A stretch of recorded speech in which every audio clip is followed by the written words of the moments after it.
Hi everyone, welcome back to the video. And इस video में हम लोग बहुत ही ज़्यादा इंपॉर्टेंट टॉपिक को डिस्कस करेंगे which is about impact of British rule in India, कि कैसे ब्रिटिशर्स इंडिया में आए और उन्होंने 200 ईयर्स रूल किया मिड 18th सेंचुरी से 1947 तक। कैसे वो एक ट्रेडिंग कंपनी के तरीके से आए थे और उन्होंने हमारे देश पे ना सिर्फ कब्ज़ा किया बल्कि 200 साल तक रूल किया था। सो बेसिकली हम ब्रिटिश रूल के इम्पैक्ट को, क्या क्या प्रभाव पड़े, पॉलिटिकल इम्पैक्ट क्या, इकोनॉमिक इम्पैक्ट, कल्चरल इम्पैक्ट, ये सब के बारे में पढ़ेंगे। So let's get started. So इसके अंदर हम लोग डिफरेंट इम्पैक्ट चेक करेंगे जिसकी वजह से ब्रिटिश रूल ने इंडिया के ऊपर रूल किया था या क्या प्रभाव डाला था। सो सबसे पहले पॉलिटिकल इम्पैक्ट के अंदर ईस्ट इंडिया कंपनी का रूल इन्होंने इस्टेब्लिश किया था। ब्रिटिश पावर जो थी वो सिर्फ एक ट्रेडिंग कंपनी के तौर पे आई थी, लेकिन बाद में उन्होंने ईस्ट इंडिया कंपनी किया, जिसके थ्रू वो धीरे धीरे उन्होंने पूरा अपना पैर फैला लिया। 1857 का रिवॉल्ट जो था डायरेक्ट ब्रिटिश रूल, एक मौका मिल गया ब्रिटिश रूल को। 1858 से डायरेक्ट ब्रिटिश रूल उन्होंने इंडिया में इस्टेब्लिश कर लिया था, क्योंकि 1857 के रिवॉल्ट में हम लोग हार गए थे। और एडमिनिस्ट्रेशन सेंट्रलाइज कर दिया था ब्रिटिशर्स ने, ये एक पॉलिटिकल इम्पैक्ट था।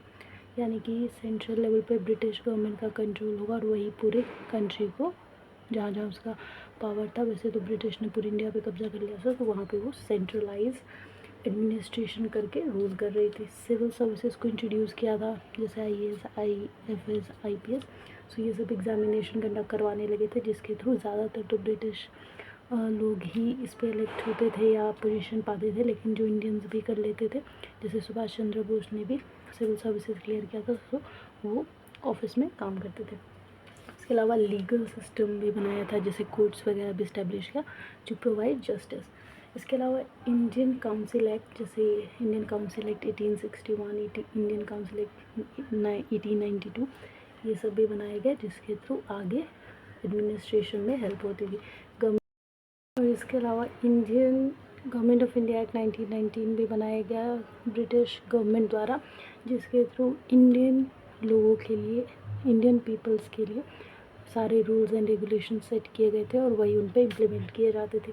इंडियन नेशनल कांग्रेस बनी 1885 में, पहली नेशनल पार्टी जिसने आगे इंडियन लोगों के हित के लिए, उनके राइट्स के लिए डिमांड की।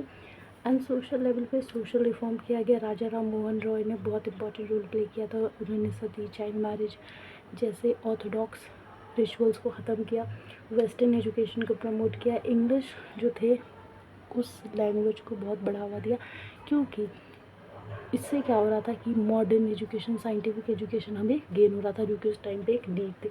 और जो लीडर्स थे, जो इंग्लिश बोलते थे, उनको लीडर्स की फॉर्म में उभारा गया। इंडियन लोगों को भी, जैसे मान लीजिए आप इंडियन हैं, लेकिन अगर आपको इंग्लिश लैंग्वेज आती है तो आप एज ए लीडर इलेक्ट होते थे। अगर नहीं आती थी तो आपको उतना अहमियत नहीं दिया जाता था, इंपॉर्टेंस नहीं। कास्ट सिस्टम को ख़त्म किया गया, वेस्टर्न एजुकेशन को प्रमोट किया राजा राम मोहन रॉय ने, सर सैयद अहमद खान ने, है ना, और स्वामी विवेकानंद ने, दयानंद सरस्वती ने। क्रिश्चियन कन्वर्ट कर रहे थे ब्रिटिश लोग, हिंदुज़म, जो हिंदू रिलीजन को फॉलो करने वाले लोग थे, उसको कन्वर्ट कर रहे थे रिलीजन को, कि भाई आप लोग क्रिश्चियनिटी में आ जाओ, है ना, ब्रिटिश के रिलीजन में आ जाओ, लेकिन उसको भी रोक लगाने की कोशिश की गई। इसके अलावा इकोनॉमिक इम्पैक्ट की बात करें तो लैंड रेवेन्यू सिस्टम, सबको पता है जो जमींदार लोग थे वो बहुत ज़्यादा ज़्यादती करते थे पीसेंट्स के साथ, बहुत ज़्यादा टैक्स लेना। रैयतवारी, महलवारी, परमानेंट सेटलमेंट यानी कि जमींदारी सिस्टम, ये सब लागू किया था, जिससे बहुत नुकसान हुआ फार्मर्स का। इसके अलावा कुछ स्पेसिफिक कमर्शियल क्रॉप्स उगाते थे वो लोग, जैसे इंडिगो, जो कि ज़्यादा यूज़फुल नहीं था, सिर्फ उससे कलरिंग हो सकती थी, लेकिन एक्सपोर्ट करते थे अपनी यूरोपियन कंट्री में मार्केटिंग के लिए, सो जिससे कि सॉइल की फर्टिलिटी जल्दी ख़राब होती थी और फेमाइन का ख़तरा बढ़ गया था हमारे इंडिया के अंदर। तो स्पेसिफिक कमर्शियल क्रॉप्स उगाते थे, कॉटन, टी, इंडिगो, ये सब। इसके अलावा डी इंडस्ट्रियलाइजेशन, जो इंडिया की ट्रेडिशनल इंडस्ट्री थी उसको इन्होंने कम्प्लीटली ख़त्म कर दिया था, क्योंकि उस टाइम पे ब्रिटेन में इंडस्ट्रियल रेवोल्यूशन आ गया था, तो बड़ी बड़ी इंडस्ट्रीज़ वगैरह लगाने लगे थे, जिसकी अभी लगाने में इंडिया में टाइम था, तो सारा जो रॉ मटेरियल्स था वो इंग्लैंड में लेके जाते थे, यूरोपियन कंट्रीज़ में लेके जाते थे, जिससे हमारा रॉ मटेरियल भी गया और हमारे इंडस्ट्री, ट्रेडिशनल इंडस्ट्री भी इन्होंने तबाह कर दी थी। तो डी इंडस्ट्रियलाइजेशन भी एक इकोनॉमिक इम्पैक्ट बर्बादी का था इंडिया के ऊपर। न्यू बिल्ड इंफ्रास्ट्रक्चर, ये एक फ़ायदा किया इन्होंने, जैसे रोड्स, रेलवे नेटवर्क्स, टेलीग्राफ्स, ये सब बनाया था इंडिया के अंदर। टेक्नोलॉजी लाई, ट्रेडिंग चेंजेस किए गए, ठीक है। इसके अलावा इंडिया जो था वो एक्सपोर्टर था रॉ मटेरियल का और इम्पोर्टर था फाइनल गुड, यानी ये कि हमारा जो रॉ मटेरियल था वो सस्ते दामों पे अपनी कंट्री में ले जाते थे और वहाँ से फाइनल गुड्स यानी कि सामान बना के कपड़े जूते ये सब यहाँ पे लाके बहुत महंगे दामों में बेच देते, तो हमारा सामान और हमें बहुत महंगा पड़ता था। कल्चरल इम्पैक्ट की बात करें तो इंडियन कल्चर वेस्टर्नाइज हो रहा था, क्योंकि इंग्लिश लैंग्वेज पे फोकस करना, वेस्टर्न एजुकेशन को प्रमोट देना, सो कहीं ना कहीं एक इंडियन कल्चर पीछे छूट रहा था और वेस्टर्न कल्चर आगे बढ़ रहा था, तो इनकी तरकीब काम आ रही थी। ट्रेडिशनल क्राफ्ट्स बहुत ज़्यादा बर्बाद हो रहे थे, लैंग्वेज शिफ्ट हो रहा था हमारा इंग्लिश में, क्योंकि ये लोग डोमिनेंस बना रहे थे कि भाई इंग्लिश जो बोलेगा वही लीडर्स भी बन सकता है। इसके अलावा अगर हम लोग बात करें कि ब्रिटिश ने एक हॉस्पिटल्स भी बनवाए जो कि पहले इंडिया में इतने ज़्यादा नहीं, सो तो ये भी एक बहुत बड़ा कंट्रीब्यूशन है उनका। डेमोग्राफिक चेंज यानी कि पॉपुलेशन कंट्रोल करने का भी तरीका या एक आइडिया वो लोग या एक अवेयरनेस उन्होंने क्रिएट किया था। सो जो ब्रिटिश रूल है उसका पॉजिटिव और नेगेटिव दोनों तरीके का इम्पैक्ट इंडिया के ऊपर। ऐसा नहीं कह सकते कि उन्होंने सिर्फ हमें लूटा क्योंकि 200 साल राज किया था, नहीं, अगर कुछ लिया तो हमें कुछ दिया भी, जैसे मॉडर्न एजुकेशन दिया है ना, western education, hospitals, roads, railway networks, ये सब हमें दिया भी तो है। सो दोनों तरफ से ताली बजती है। पॉजिटिव एंड नेगेटिव इम्पैक्ट देखते हैं ब्रिटिश रूल का इंडिया के ऊपर।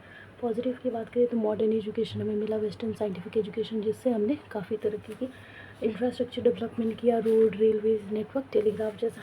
इसके अलावा लीगल एंड एडमिनिस्ट्रेटिव रिफॉर्म जैसे council of India act, council act 1861, 1892, government of India act 1990, Indian national Congress party बनी बाद में अपनी। सो लीगल एंड एडमिनिस्ट्रेशन रिफॉर्म भी किया, कोर्ट्स बनवाए हमारे लिए जस्टिस के लिए, और बहुत सारी जैसे सती, चाइल्ड मैरिज, इन सब चीज़ों का एबोलिशन भी किया।